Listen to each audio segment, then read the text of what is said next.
Daredevil Born Again is wrapped up, so let's talk about that. This is I Have No Title on Must podcast. We're your hosts, Tyler and Chris. How we doing this?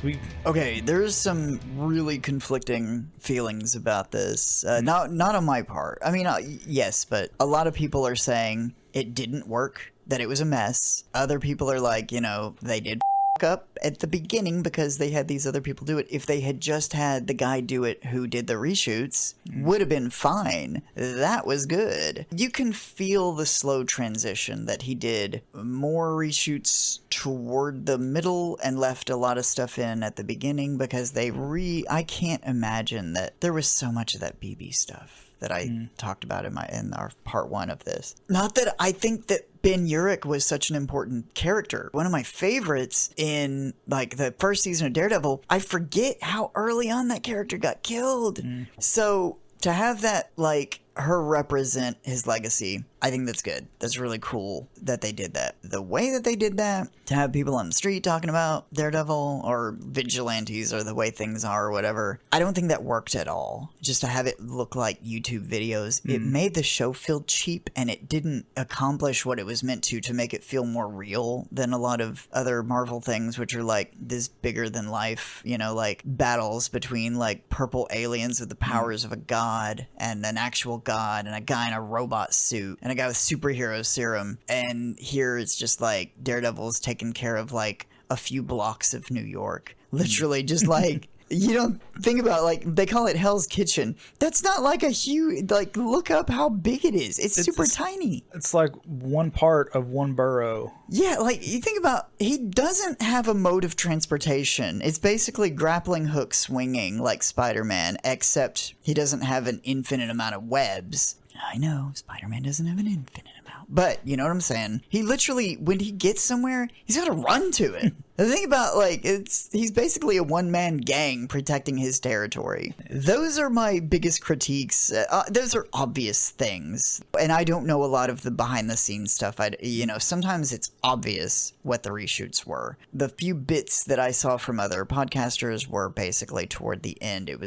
They completely, they were only the new crew's story, maybe the final episode, the final 2 episodes, I'm not sure. Apparently, John Bernthal was not going to come back. He turned them down. He saw what the first crew wanted. They showed it to him and he said, this is not in line with what my Punisher is. I don't know what that would be or was, because he is in the show. So anything that he is in has to be reshoots, because the guy they picked to do the reshoots was the guy who worked on the show Punisher with John Bernthal. So I was really looking forward to, not my first choice of using Swordsman in the show, but what wasn't he in one of the scenes or something? I was in a real way. Yeah. As the swordsman, not just getting threatened by Fisk. They keep teasing his character, even in Hawkeye. It's yeah. Is he a bad guy? Is he a good guy? Is he a bad guy? Is he a good guy? Oh, he's here, sword fighting. And then they're just oh yes, the swordsman. It's I guess it's the guy with the sword that we've seen already. But. Yeah. So I really would have liked to have seen him also get taken in. If you're listening to this, I'm assuming you watched the show. I don't think we've seen him get taken in, but that last scene, he's there. Yeah, he's in the cage with, I think he's maybe one of the only recognizable people. Oh no, didn't they get the cop that was working with Matt? He was always at the law office. I think he was in one of the cages too. Was he? Because I thought he was at no, you're right. The bar. I'm getting that mixed up. You're right. He was there. So I was gonna say he was at the bar with Matt. I didn't know this until afterward, and I don't know how I didn't hear about it. But they're going to do a Punisher one shot, so maybe a 2-hour movie of how he got captured, or maybe a 1 hour in between. Or what? Yeah, or maybe what happens in between this and the next season of Daredevil, but more so from the perspective of the Punisher. Okay, Ryan Airy from Screen Crush, I'm 90% sure it was him because I listen to him a lot, said this would be an excellent opportunity to have him go to Madripoor, and because they went to Madripoor in Falcon and the Winter Soldier, and it's an X-Men thing, and I was like, what the are you talking about? I love you, Ryan, but what?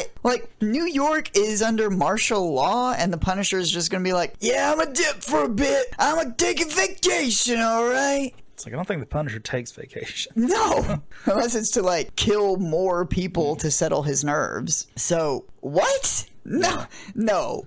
So yeah, my one complaint about that after credit scene is even though the camera was really tight, you couldn't help but feel like they were the only two people on that set, even though there's supposed to be like dozens maybe of people in the room with the large containment center or private cages, which obviously they probably were. I think it would have been nicer even if they just added in some chatter, like, you know, or when he does that, some reaction from background, and maybe you wouldn't even have to show anybody, but like off screen, like noise and I don't know. Maybe everyone was using the restroom at that point, and they were like, this is none of my business until he gets out, and he better free us all. So, I wonder if that might be a weird situation, though. Is it going to be like Defenders was? Because Defenders was kind of a Daredevil season 3 in all but Before name. the season 3, yeah. Yeah. And then also Boba Fett had 2 episodes of The Mandalorian just in the middle somewhere, and they just shoehorned those in. Well, that's where it looks like he's leading, because he's talking about building an army. Yeah. So who do you think the most likely candidates for that army is? Well, obviously Swordsman, which I'm excited to see. Yeah, I was going to say the obvious: Punisher, Swordsman, the new iteration of White Tiger. Yeah.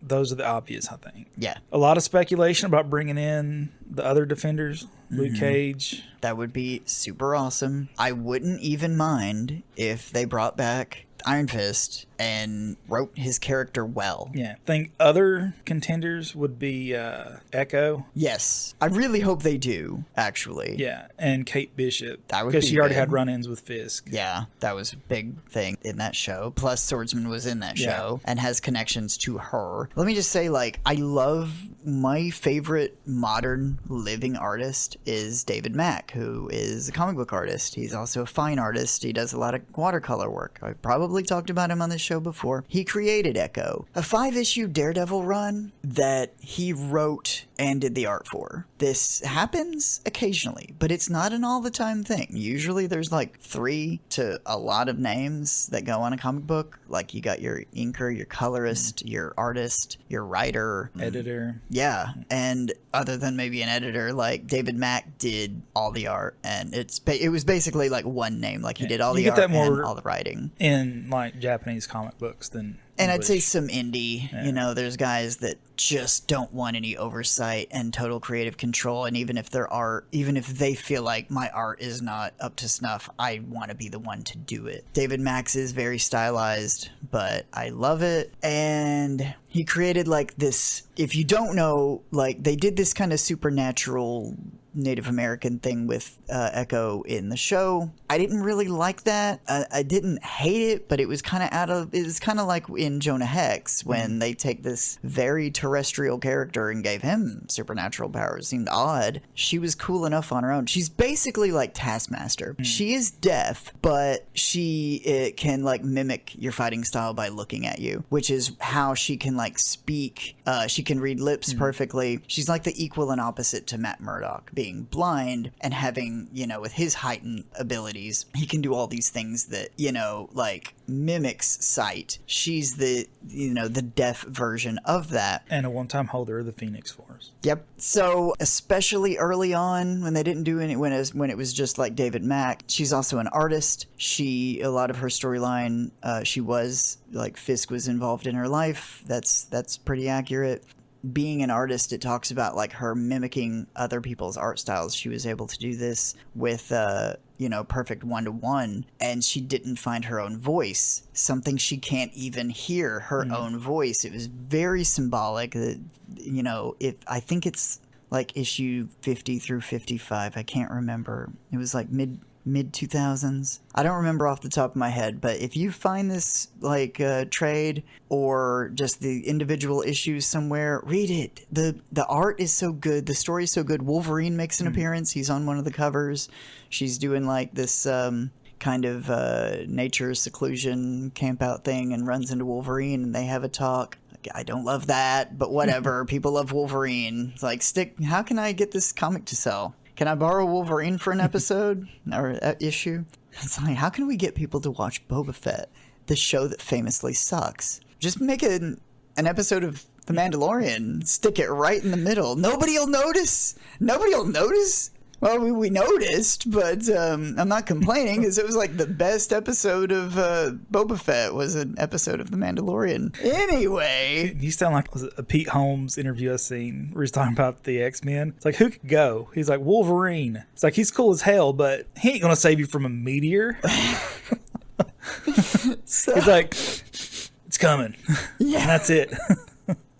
Yeah, what is he gonna do? You can't even fight his own villain, Magneto. I know. He's beat him so many times through his, like, strategy and how intelligent Wolverine is. Anyway, I'm not the biggest Wolverine fan. Again, I don't hate him. I thought he was cool when I was a kid, because he's got claws. But I eventually grew up. Sorry for you Wolverine fans out there. Hugh Jackman's portrayed him very well. Well, there goes our like ratio. Yeah, I'm sorry about that. Like, Moon Knight's awesome though. Anyway, Moon Knight was another contender of maybe. Yeah, I would love to see that. If they do, he's going to be a background character. I don't think they're going to full on do that, but again, I could be wrong. How big they're planning on making this? Because I don't know if they want to go full on into like a street level Avengers in a Daredevil show. I would love that. I would think it would be great if they brought back original Defenders plus like maybe 5 other people, but that bloats the show by quite a bit. I'm surprised they did young version of White Tiger unless they plan on doing something with that. Yeah, I could see that going somewhere, but which, make like they focused on doing these shows, and some of which they're not even going to, like Nova and a few other like Armor Wars that I think got made, or at least like a fair chunk of it, and now we're not even going to see it because it doesn't fall in line with what happened. A lot of this is COVID's fault because things got pushed out. They lost a lot of momentum after Endgame, which was 2019. Yeah. And the movies they did put out didn't fare so well. And there's a few factors for that. They lacked luster. Yes, they were lackluster. Stuff like Black Widow, which should have been a home run. Which I watched it the other day, and it's a lot better than people made it out to be. Yeah, I agree. From some of the back, which that's not the worst of it. A lot of people are going to just complain about Captain Marvel and stuff, and that some of that criticism is fair. Some of it is unfair. And, with some things like with Spider-Man, a lot of it feels a bit contrived, and like the actors maybe aren't even on set together because they had to do green screen stuff and not in a typical way because they were filming during extremely restricted things. They knew they had to get back on that horse as soon as they could, and they maybe too soon because it influenced and affected how they made the movies. That became a factor, and they went in a bad direction. Like the first, several phases of Marvel that led up to Infinity War, sure, there were stumbles, and sure, there were some, not the best movie of all time. These are comic book movies. I don't know what people are expecting. Yeah, that's kind of my thing, too. I was thinking about the other day, because even with the comic books, like, their stories interconnect. Yeah. But I don't buy every issue of every comic book. Yeah. If I don't like the character, if I'm not interested in the character, I just don't buy it. I don't read it. So if you don't interested in the movie, you're not interested in the show, no one's making you watch it. Yeah. There's also, at what point is it too, because they ratcheted back a lot of, they were just putting too much out to keep up with. And there was a while there where if it was like 2 movies a year, maybe even 3 movies a year, like I can watch 3 movies a year and keep up with the story as long as it's consistent and easy to follow and good, then not a problem. But then it was like 2 shows, 3 movies, stuff that doesn't matter. You're not gonna like half of this, and it's not gonna be for you, but you have to know all of it. It's like the difference between how much Star Trek there was, say, in even up to the end of the 90s, and how much Star Wars there was. In 1998,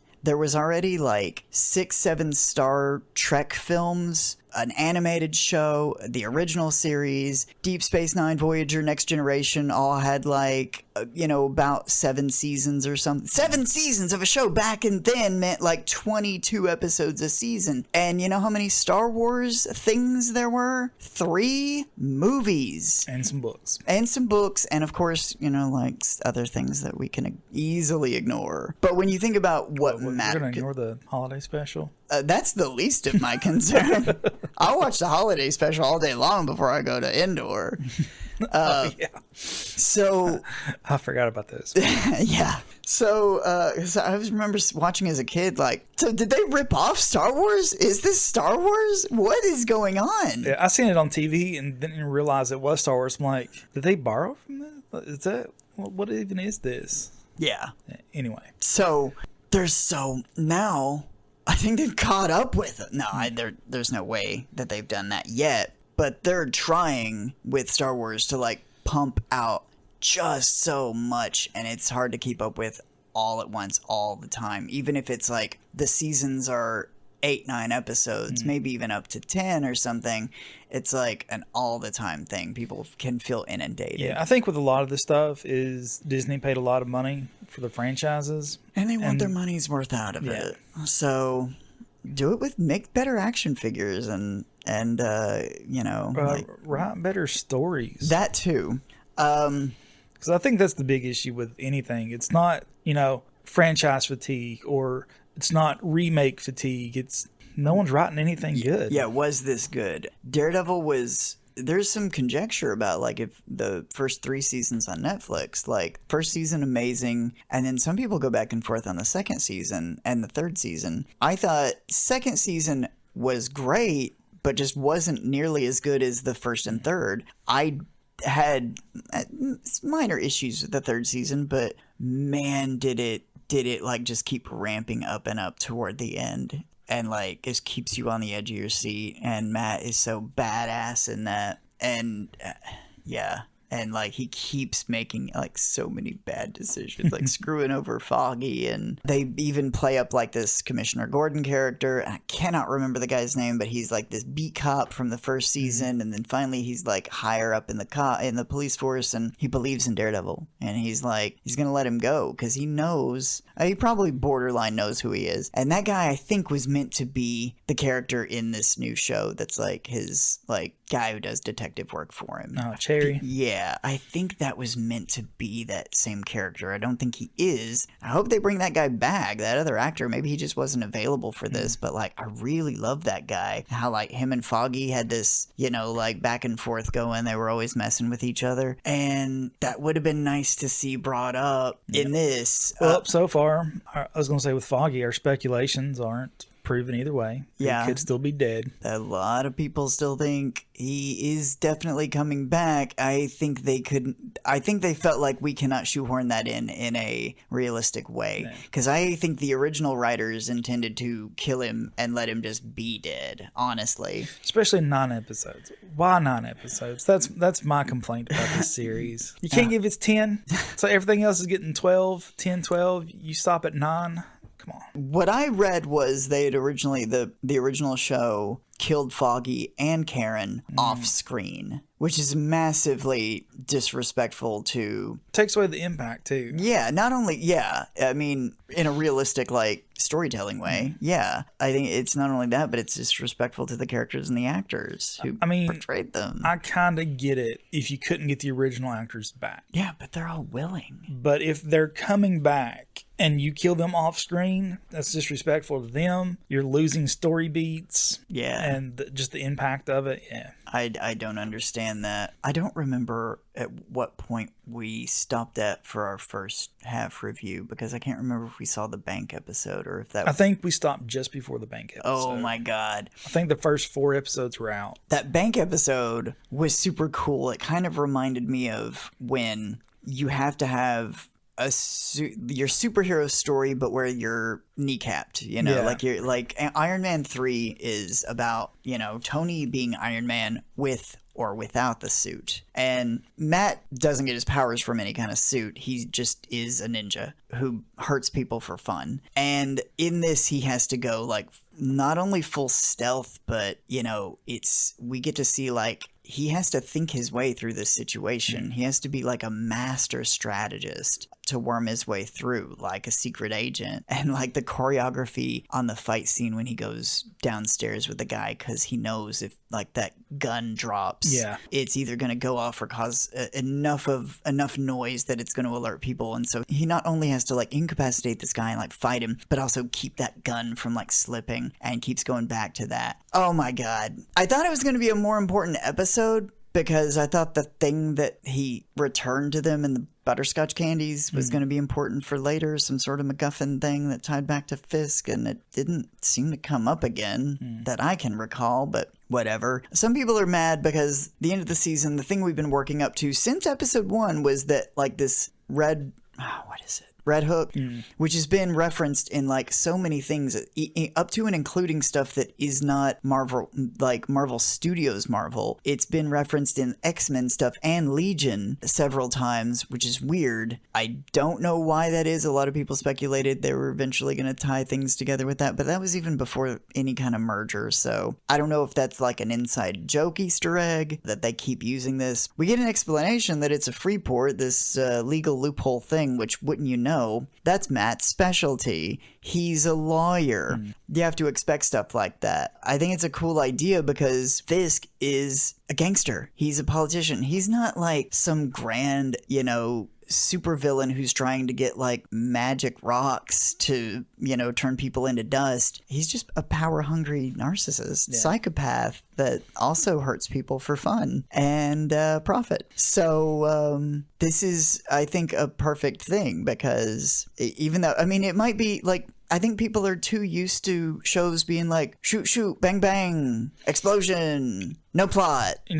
Actually, I would like to see a series that pits Fisk's empire against the different branch families of the Magi with like Silvermane and all those, and be like a crime movie. Yeah, like just an underground, like just villains. Yeah. But like the lower class villains. Right. Yeah, that could be interesting, and I think Vincent D'Onofrio. People show up to this show just for Vincent D'Onofrio. Like, he's enough of a... Like, he's scary on his own. And could I just say, people are just loving how maniacal Daredevil is in this. Like, in the end, like, he starts to really kind of... The grip is loosened. Like, he walks out of Josie's bar, and he's not even using his cane around people. He's had enough. Yeah, and, like, then when he's at the dance... At the next to last episode, he like the way he throws his cane on the server's tray and starts to dance. And then like I audibly like yes when he like because I kept saying like oh may I cut in, just like joking, and then he does it. I was like, oh my god, Matt doesn't give a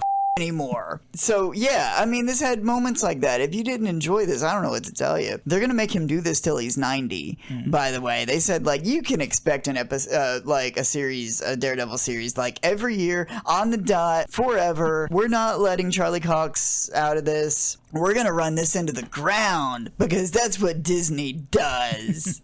Just get the guys back from Netflix, get the Punisher guy, make it good. Yeah, just keep it good. Like, you stumbled in the beginning because they were like, oh, you know what people would like? Because they love that Netflix version? A courtroom drama. Let's do a practice version of, and by the practice, I mean, the TV show. Or like Boston Legal. Let's do that, but like Daredevil. We'll make it goofy, Like there's a roving reporter on the street, like she's doing YouTube because kids like YouTube. They still watch YouTube, don't they? They don't? Okay, well, we're just going to keep doing that. Anyway, it'll be fun and people might like it, but I don't care because I got my money. And that was going to suck. Yeah, if you're going to do that, you have to like the comics. You have to have a blend. Yeah. And they kind of did. They had the one thing with the White Tiger. Yeah, well, and even then, it's like... what was reshoots and what wasn't up through that first half, and I just don't know which. Some people can say, there are obvious portions, and some of it is jarring,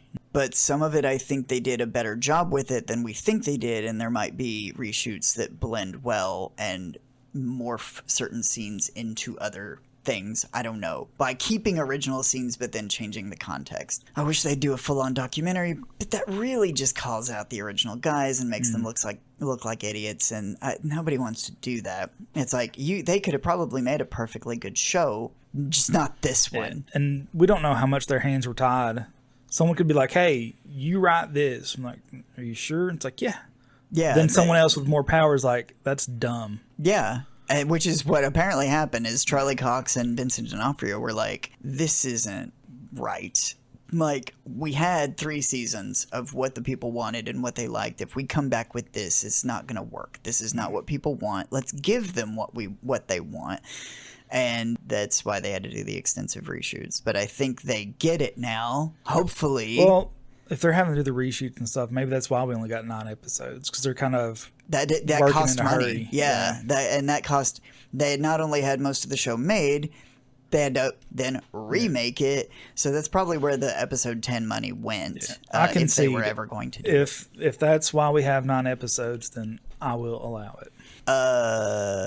Do you want to talk about that horrific death scene at the end with the cop and Fisk? Yeah, that's like the car door times 10. Yeah, because the car door thing, it's all in shadow. It's dark. It's outside. It's heavily implied. This was like, not. You see the body drop down without a head, but like again, it's dark. I think you see it from like the other side of the car or something, and you don't see it like this. And I mean, this was. I wondered when they first traumatizing. When the season first started, if Disney was going to go this way with the violence. I couldn't believe it. Yeah.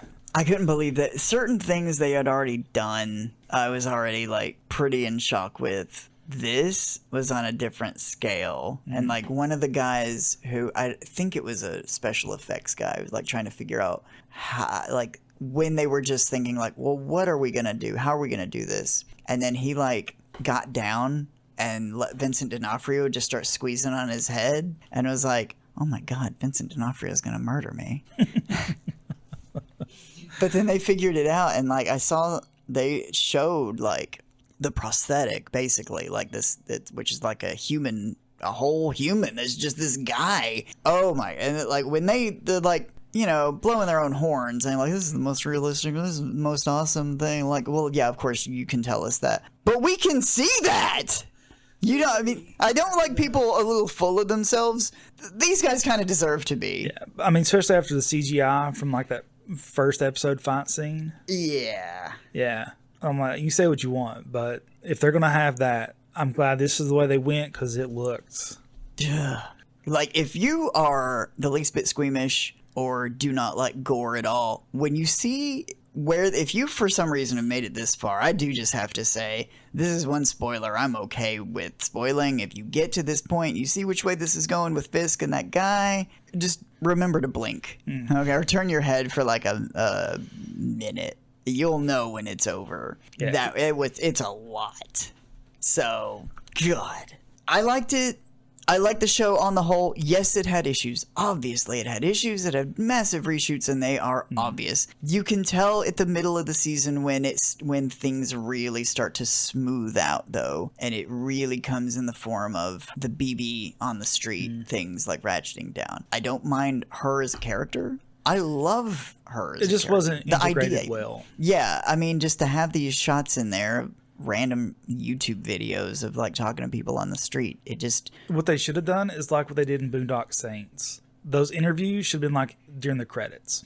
Oh, that would have been good. Yeah, and it would have kept people watching for longer. Yeah, or even do that and release them as like real YouTube videos, like on a channel where it's like kind of an Easter egg. Like if you find it and watch it, it's this extra thing that goes with it as a companion. Or even her own website, do something interactive like 9 Inch Nails and other like multimedia things where she's like really talking to you. They could have put one person on this and just put it together. Even if it was done sloppily, it would have seemed like a person who's overworked trying to put out these YouTube videos while also doing other things. There could have been all sorts of Easter eggs and some of her like research hinting at other stuff. That could have been handled a lot differently and a lot better. We don't live in the timeline where that's the version that got released. They stopped in the middle, course corrected, put out what they put out, realized what they did, and next season hopefully will be even better than this, you know, this times whatever it would have been if it was just the people making it from the start. So we'll see. Yeah. But yeah, I think we'll wrap up there. Tell us what you thought of Daredevil overall. Where do you think it's going? Sure to give us a like and subscribe.